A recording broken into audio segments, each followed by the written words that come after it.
সরকারি হাসপাতালের রোগীদের প্রতারণার মাধ্যমে অর্থ হাতিয়ে নেওয়া এবং নিম্নমানের ডায়াগনস্টিক সেন্টারে নিয়ে গিয়ে কমিশন বাণিজ্যের অভিযোগে এক নারীসহ ১৪ জন দালালকে আটক করেছে র্যাব। ১৬ জুলাই বুধবার সকালে ময়মনসিংহ মেডিকেল কলেজ হাসপাতালে র্যাব ১৪ ময়মনসিংহের কোম্পানি কমান্ডার শামসুজ্জামানের নেতৃত্বে সাদা পোশাকে এক অভিযান পরিচালনা করা হয়।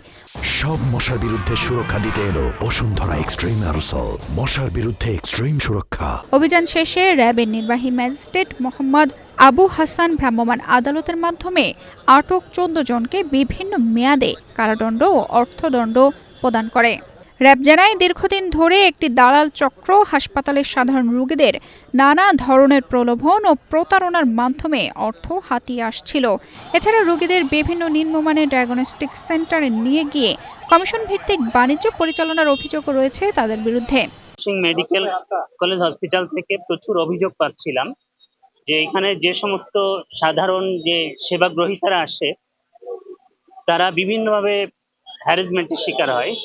এখানে খুব কম মূল্যে এবং বিনামূল্যে যে চিকিৎসা পাওয়া যায় সেটিকে বেশি মূল্যে বিভিন্ন ধরনের টেস্ট থেকে শুরু করে এই পাশে যেসব ক্লিনিকগুলো আছে সেই সব ক্লিনিকে বাধ্য করে অনেক দালাল শ্রেণী এখানে গড়ে উঠেছে, যারা সাধারণ যে রোগী আছে তাদেরকে ব্যাপকভাবে হ্যারাসমেন্ট করে।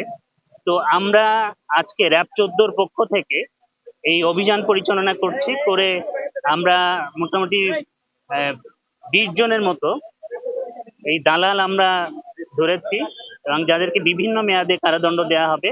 যাদেরকে অ্যারেস্ট করা হয়েছে এরা আগেও অনেকে অ্যারেস্ট হয়েছে এবং এদের পেশায় এরা যাবে ভিতরে আবার এসে আবার একই কাজ শুরু করবে। সুতরাং আমরা চেষ্টা করছি তাদেরকে আরো বেশি দিনের যদি কারাদণ্ড দেওয়া হয় সে ব্যাপারে আমরা সচেতন আছি।